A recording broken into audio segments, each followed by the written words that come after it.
Acá hay una cuestión judicial que podría llegar a terminar en la cárcel o no. El que sabe eso es Nacho González Prieto. Hola, Nacho. Hola, Fede, Leo, buenas tardes. Bueno, ahora seguramente van a poder conversar con el doctor algunos aspectos que adelantamos la semana pasada. Desde el punto de vista criminológico es muy interesante la perfilación criminal de Alberto Fernández. Esta es la declaración de Fabiola Yáñez. Se ve claramente acá algunos rasgos totalmente psicopáticos, según lo que relata ella, de las conductas que tenía Alberto Fernández. Miren, se los muestro acá. Hay una falta absoluta de empatía, hay cosificación, hay control, hay manipulación, hay violencia simbólica, psicológica. Ella también habla de violencia física, plantea la posibilidad de una violencia del tipo sexual, de violencia económica. Esto es muy interesante, ahora seguramente lo van a desarrollar con el doctor, pero les digo ya que desde lo criminológico es absolutamente estudiable. Miren lo que puede pasar desde el punto de vista jurídico. Vamos a ir viendo en dos placas cuál es el abordaje jurídico que puede tener el fiscal y el juez de la causa. Por ahora está en el ámbito de Comodoro Pi, puede pasar a la Justicia Federal de San Isidro. Y por otro lado, ¿qué fue lo más importante de la declaración de Fabiola Yáñez? Que esto le va a servir mucho al doctor para el posterior análisis. Miren esto, vamos a ir viendo las placas y ustedes van a ver los aspectos. Miren esto, Fabiola Yáñez dice: estuve medicada durante todo el tiempo que me sometí a un tratamiento. El objetivo de Alberto Fernández era controlarme. ¿Qué es lo que dice Fabiola Yáñez? Que él la llevó a un instituto que él conocía, en el cual tenía confianza, donde a ella se la transformaba en una persona que tenía problemas, se la trataba de loca, según lo que ella dijo, y le daban medicación para tenerla controlada. Muy fuerte esto en la declaración. Vamos a la próxima. El vocero presidencial, Juan Pablo Biondi, el médico presidencial, el doctor Saavedra, la secretaria privada, María Cantero, y la ministra de Género, Ayelén Massina, más todo un grupo de personas que trabajaba en la Presidencia de Olivos sobre todo, sabían todo y no dijeron absolutamente nada. Ella describe distintas situaciones con estas personas que estamos viendo acá. Dice que, por ejemplo, el vocero presidencial le decía que se quedara tranquila, que no hablara, que iba a perjudicar la imagen de Alberto Fernández. Ahí se refiere a Biondi, ¿no? A Biondi. Dice que el médico presidencial, Saavedra, le llegó a dar una medicación para que se bajara la hinchazón y para que se pudiera recuperar rápida. Habla de la secretaria que conocía todo lo que pasaba en la intimidad y hasta ella había chateado. Habla de la ministra de Género, con la cual le pidió ayuda en un acto. Luego se encontraron en un viaje en Brasil. Luego se encontraron en otra cena y nunca la ayudó. Le dijo que fuera a la oficina, pero nunca la ayudó. Es decir, aquí está acusando a personas concretas. Y a ver, aclaro un punto. Estas personas, de la manera que Fabiola las ha descrito, no se pueden considerar testigos, ¿eh? Puede haber imputaciones a partir de lo que Fabiola dice y en base a otra prueba que va a incorporar la Fiscalía y el juzgado. Cuidado con esto, porque bueno, pero, Nacho, pueden quedar imputados. Ayúdame con esto, para que ellos queden imputados, no basta solamente con la palabra de Fabiola, que tiene que aportar algún otro elemento, Totalmente. otra prueba, ¿no? Totalmente. Acá lo que se va a hacer es lo que se llama en criminalística secuencia fáctica. Sí. Acá hay que hacer una reconstrucción espacio-temporal de lo que ocurrió. Va a haber cámaras de seguridad, va a haber teléfonos, va a haber testigos, va a haber circunstancias. Si todo eso coincide con lo que está marcando Fabiola Yáñez, eso va a tomar una fuerza, va a tomar una materialidad que se puede transformar en una prueba jurídica. No solamente es el testimonio de Fabiola. Miren en otro tramo de la declaración. Recibía cachetazos diarios. Ella dice: me pegaba de manera permanente. Llegó a pegarme 3 o 4 veces por día. Creo que al tercer o cuarto día seguido que me venía pegando, abandoné el dormitorio y me fui.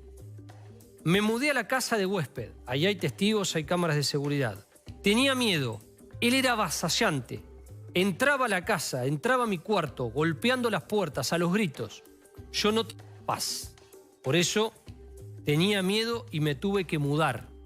Hasta en un momento de la declaración, ella describe que él no soportaba dormir solo.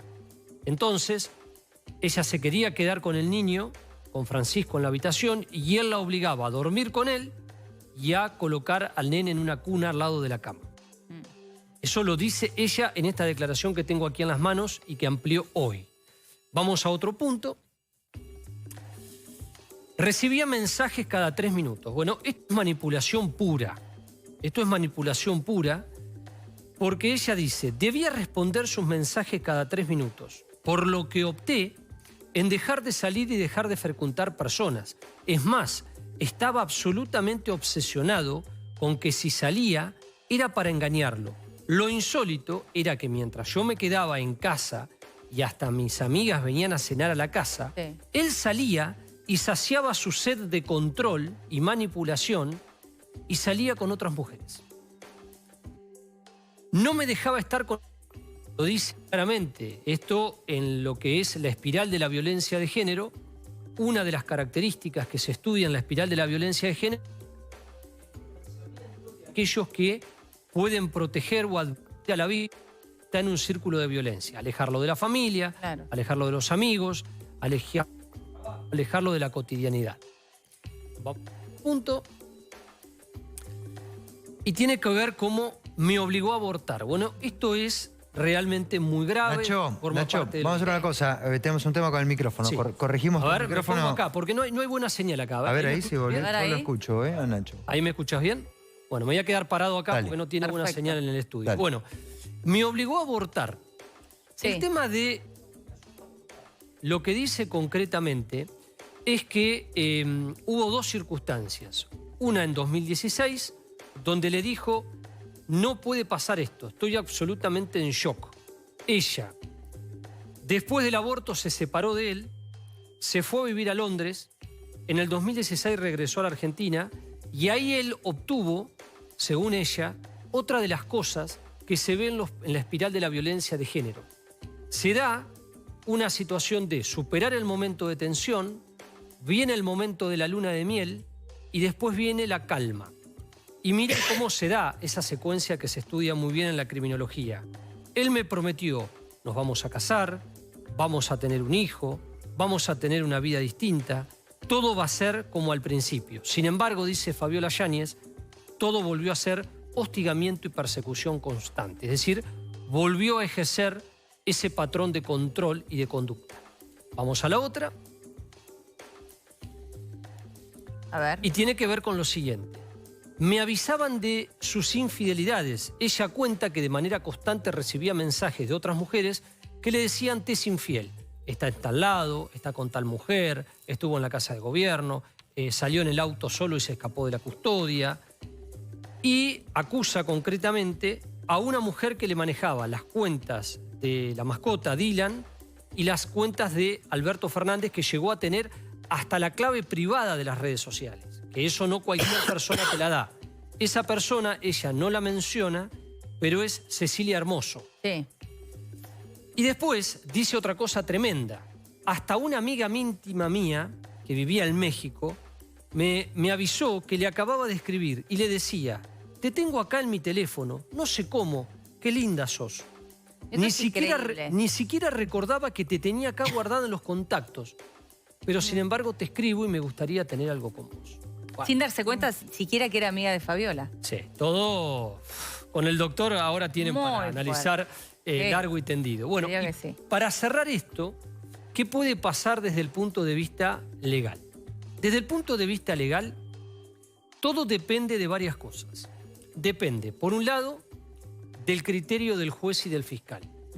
Por otro lado, depende de los criterios procesales. Esto no es, ¿cómo se los puedo decir? Esto no es como una columna rígida de un edificio que yo, si fuera arquitecto, no la puedo derribar porque se va a venir abajo todo el edificio. No. Esta es una columna que se puede ir modificando a medida que avance la investigación. ¿Qué quiero decir con esta metáfora? Lo siguiente. En este momento, la querella, es decir, la defensa de Fabiola Yáñez le está pidiendo al juez y al fiscal esto que estamos mostrando acá. El delito de lesiones graves, que está en el artículo 90 del Código Penal, que tiene una pena en expectativa de 3 a 10 años de prisión. ¿Por qué? Porque está impactado esto por el artículo 92 del Código, que habla de los agravantes. ¿Cuáles son los agravantes? Los agravantes son el vínculo, eran pareja. Los agravantes son la violencia de género. Los agravantes son las amenazas y coacciones, es decir, obligar a una persona a hacer lo que no quiere hacer.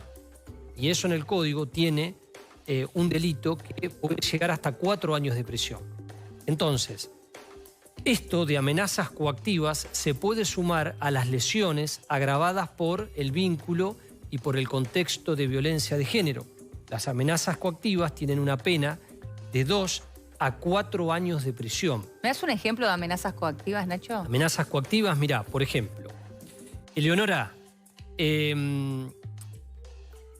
yo trabajo hasta tarde los días martes, pero cada vez que yo regrese a casa a las 11 de la noche, vos me vas a tener que esperar con la ropa interior que yo quiero, con el vino que yo quiero, con la cena que yo quiero, y después vamos a tener relaciones sexuales de manera obligada, quieras o no quieras. Y si vos te negás, yo te golpeo.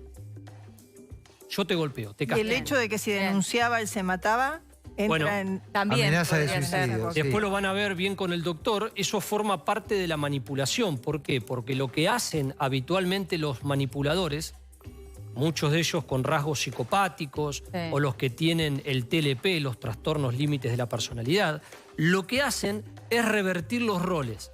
Ellos se ponen en víctima y vos sos el victimario. Entonces, si vos le estás diciendo, mirá, vos me maltratás psicológicamente, vos me golpeás, vos me insultás, vos me amenazás, vos me coaccionás, te va a decir, no, pero ¿sabés lo que pasa? Que si vos me seguís haciendo todo eso, yo me voy a suicidar y va a ser tu culpa. Entonces, se revierten los roles. Fíjate, Nacho, que en los chats que ella hizo públicos, ella dice, me venís pegando hace 3 días, y él le dice, me falta el aire, me siento mal. Exactamente. Ahí Bueno, cambia de roles. cambia el rol.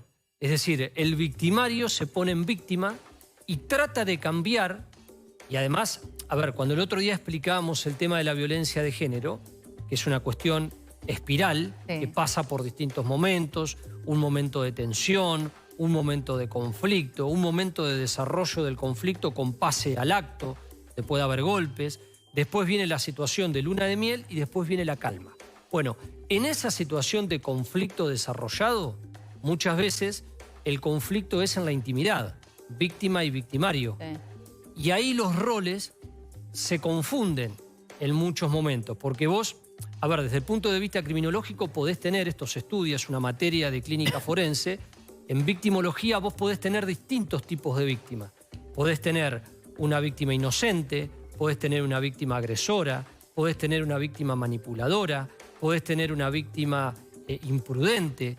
Por ejemplo, ¿qué sería una víctima provocadora? Y una víctima provocadora sería, el victimario es sumamente agresivo si vos le decís, vos no sos macho. Entonces, ¿cómo yo hago que él reaccione? Cuando me empieza la discusión le digo, ahora te haces el macho si vos no sos macho conmigo. Y eso automáticamente al otro lo dispara a una situación de agresor. Es decir, la víctima lo provoca y el otro inmediatamente reacciona. Eso sería una víctima provocadora. En el caso de una agresión. Eso sería, mutua, no sé, ¿no? yo voy en la calle en el auto, viene Federico en el auto de al lado, empezamos a discutir y yo le digo, dale, a ver, si te la aguantás, bajá. Y cuando vos bajás del auto, bajá con el matafuego, me lo partís en la cabeza. ¿Quién fue el que provocó la acción? Yo, que traté de alterarte. Distinto es una víctima inocente. La víctima inocente, la más pura, lo que dice el manual de Mendelssohn, es que la víctima pura, la víctima inocente pura, es la que no provoca y sin embargo es permanentemente atacada. Bueno, Nacho, es eso lo que van a tener que determinar en este caso en un informe de victimología donde se va a evaluar esto que estamos mostrando acá. Los agravantes. ¿Hubo vínculo? ¿Hubo violencia de género? hubo abuso de autoridad, hubo violencia reproductiva. Bueno, todo esto es lo que penalmente se va a cruzar con los informes periciales. Déjame agregar una cosa que puede